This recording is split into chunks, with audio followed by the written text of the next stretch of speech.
इनसे सवाल पूछना चाहता हूं। आज भारतीय जनता पार्टी वक्फ बोर्ड को डिसएम्पावर करना चाह रही है।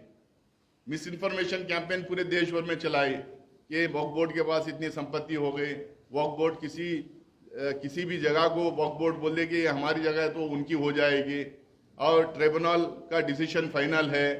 पता नहीं 50 चीजें फैला के एक miss information campaign carry out करके जो करते हैं, जिससे इनको फायदा होता है, जो हिंदू मुसलमान करवाने की कोशिश करते हैं हर बिल में, वो करवा के उस मिस इन्फॉर्मेशन के बेसिस पे आज इन्होंने एक बिल लेके आई है।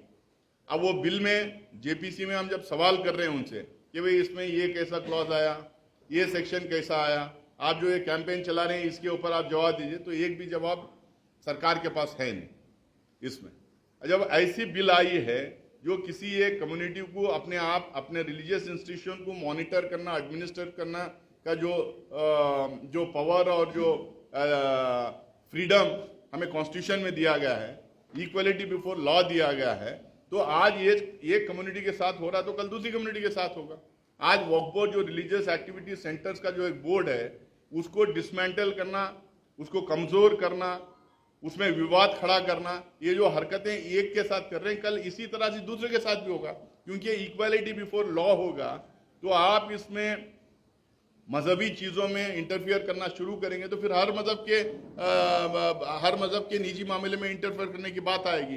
तो हम कह रहे हैं कि चाहे वो हिंदू हो, मुसलमान हो, सिख हो, ईसाई हो, हमारा कॉन्स्टिट्यूशन, हमारा संविधान सबको बराबर का हक देता है। सबको कहता है कि भाई आप अपने मजहब को फॉलो करो, आप अपने मजहब का प्रोपोगेशन करो, आप अपने मजहब के एक्टिविटी जो सेंटर्स हैं उसको खुद एडमिनिस्टर करो। ये पावर हमें आर्टिकल्स में, अलग अलग आर्टिकल्स में हमें दिया गया है। तो इसको सिर्फ और सिर्फ एक नया विवाद पूरे देश भर में खड़ा करने के लिए, मिस इन्फॉर्मेशन कैंपेन चलाने के लिए और देश को ये बताने के लिए कि देखो हम लोग ऐसा कर रहे हैं, हम ये सुधार ला रहे हैं, वो सुधार ला रहे हैं करके बोल के इसमें आवाम को वर्गलाने के लिए, क्योंकि डेवलपमेंट वर्क तो हो नहीं रहा है। जो वायदे इन्होंने इलेक्शन में 2014 में किए, 19 में किए, 24 में किए, ये किसी भी इलेक्शन में जो वायदे किए किसी पे खरा उतर नहीं रहे, कोई इनका हुआ नहीं।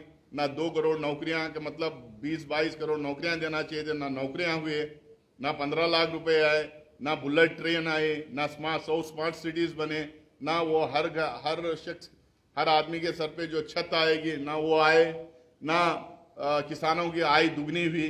तो इसमें किसी चीज पे इनके जितने वायदे थे, सब जुमले थे, किसी चीज पे खरा उतरा नहीं। तो इनको हर रेगुलर इंटरवल पे एक नया शोषा, एक नया विवाद खड़ा करना है, लोगों को साइकोलॉजिकली किसी और तरफ डाइवर्ट कर देना है, फिर आप इनकी राजनीति जो है इनको करते रहना है। तो हम ये कह रहे हैं इस तरीके के इश्यूज से दूर रहें, सरकार को इसको वापस लें, बिल को वापस लें। जेपीसी में भी पूरे अपोजिशन के, इंडिया अलायंस के एमपीज इसका विरोध कर रहे हैं। किसी भी अमेंडमेंट जब होता है, बिल में अमेंडमेंट जब होता है, अमेंडमेंट बेहतरी के लिए होना है। अमेंडमेंट वापस लेके नहीं जाना चाहिए, पीछे नहीं जाना चाहिए, आगे बढ़ना चाहिए अमेंडमेंट जो भी आता है। तो इसके खिलाफ हम बोल रहे हैं। तो इस पे जेडीयू का क्या स्टैंड होगा, चिराग पासवान जी का क्या स्टैंड होगा और दूसरे पार्टियों का और क्या स्टैंड होगा, ये खुले में आके बोलना चाहिए। क्या वो चाहते हैं कि वक्फ बोर्ड से देश भर में विवाद खड़ा हो? क्या वो चाहते हैं कि मुसलमानों के मस्जिदें, दरगाहें, कब्रस्तान, ईदगाह, इस तरह के जो प्रॉपर्टीज हैं वो छीना जाएं, उसमें विवाद खड़ा हुए? एक इदारे का, एक मस्जिद के, और ये एक मस्जिद, बाबरी मस्जिद, राम जन्मभूमि के एक जो विवाद था, अब उसका फाइनली जो हुआ, इसको लेके इतना लंबा देश में जो है विवाद खड़ा रहा। 1947 के पहले जो था वो था, उसके बाद में जैसा था हम वैसा रखेंगे करके बिल भी पास हो गया पार्लियामेंट के अंदर। बट इस तरीके से लेके आके विवाद शुरू करेंगे तो हर गांव में, क्योंकि हर समुदाय के हर गांव में धर्म स्थल रहते हैं, पूजा स्थल रहते हैं, हर जगह मुसलमानों का कब्रिस्तान होता, हिंदू कम्युनिटियों का स्मशान होता, चर्चेस का उनका बरियल ग्राउंड होता। हर जगह जहाँ पे आदमी रह रहा है, हर समुदाय का, उस समुदाय का कुछ ना कुछ रहेगा। अब उसमें हर जगह विवाद खड़ा होना शुरू हो गया तो क्या हिंदुस्तान की आवाम इसी चीज़ों में उलझे रहेगी? क्या हम आगे तरक्की के रास्ते में जाते रहेंगे? इन चीज़ों को देखना चाहिए। नीतीश कुमार साहब, चिराग पासवान साहब, खासकर ये दोनों, क्योंकि मैं बिहार में बैठ के बात कर रहा हूँ, पटना में बात कर रहा हूँ, चंद्रबाबू नायडू साहब को भी अपना पोजीशन क्लियर करना चाहिए। इन दोनों को खासकर क्लियर करना चाहिए कि ये जो इस तरीके का कंट्रोवर्शियल बिल लाया गया है, इसके पक्ष में है या विरोध में है, इनको क्लियर करना चाहिए, एक। और दूसरा जो है